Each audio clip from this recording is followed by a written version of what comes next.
Good afternoon, class. So, every year, around like 100 million people across the country tune into this one game.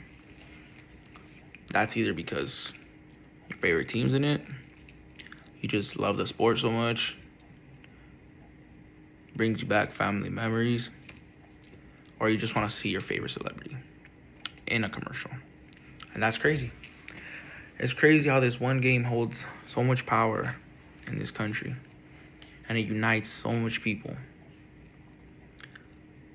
Because at this point, it's just part of the culture now, I guess.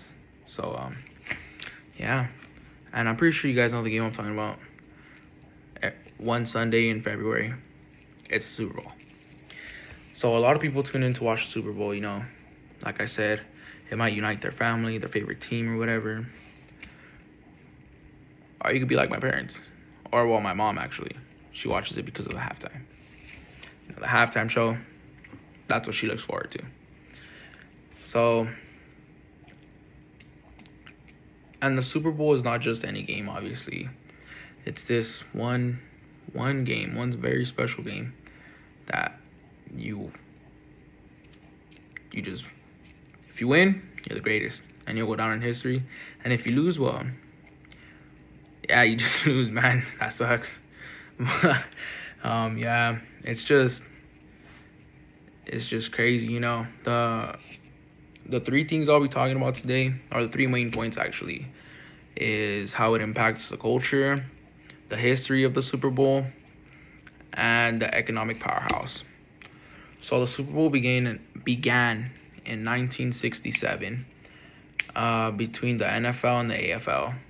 And the first game was actually the Chiefs against the Packers, And what's crazy is that over 60,000 people went to that game, and it wasn't sold out. And it was playing in Los Angeles. I don't know how it wasn't sold out. I don't know what stadium they're playing in. Crazy how it wasn't sold out, though. And since then, here in the U.S., it's just became the biggest game of the year. Everybody looks forward to that.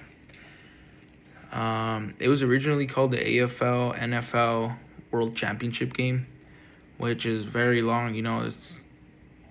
I couldn't say that. I'm happy they changed it to the Super Bowl. Because yeah.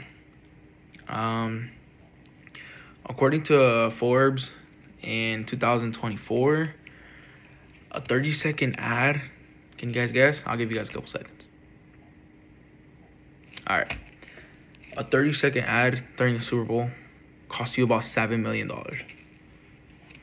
That's insane, $7 million for a commercial. I bet the, how you say it, if you have a company, you'll definitely get a lot of people from that ad, because a lot of people watch that ad, and people take advantage of that. I'm pretty sure that, to some people, that 30-second, they might spend $7 million, but it might make them like 20, So I feel like it's a good investment, if you have the money and you have let's say like if that fits in your budget, go ahead, man, take the risk. And most of the commercials on there just become so iconic, like I remember that one, the 100th season of the NFL, that one commercial where like Marshawn Lynch was in it, and like all of those people were in it, and that was a pretty cool commercial. So now the economic side of it obviously, like I was saying, it generates billions of dollars in advertisement, sponsorships, ticket sales, everything, merch, and wow, I feel like that's a lot, man. And then, the Super Bowl game isn't just hosted in any city either, it has to be a specific city. Let's say Miami hosts it, or Vegas.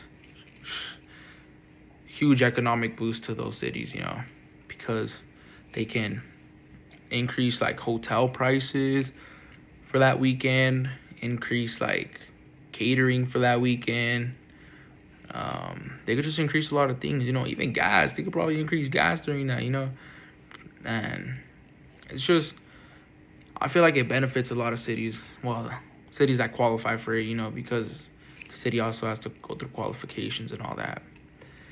And also, a study by the University of South Florida reported that the Super Bowl brings an estimate $300 to $500 million to its host cities.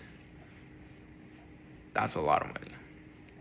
And it also profits, the NFL profits from it by like TV deals. Like they could be like, oh, like we're streaming it exclusively on Paramount, or we're streaming it exclusively on Amazon Prime, things like that.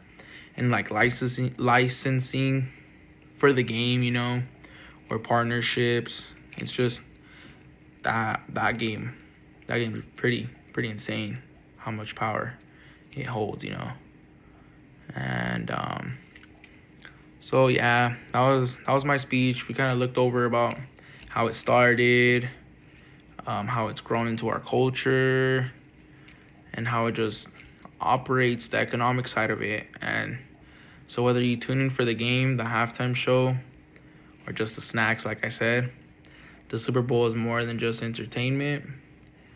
It's a reflection of American culture, passion, wrapped into one unforgettable Sunday.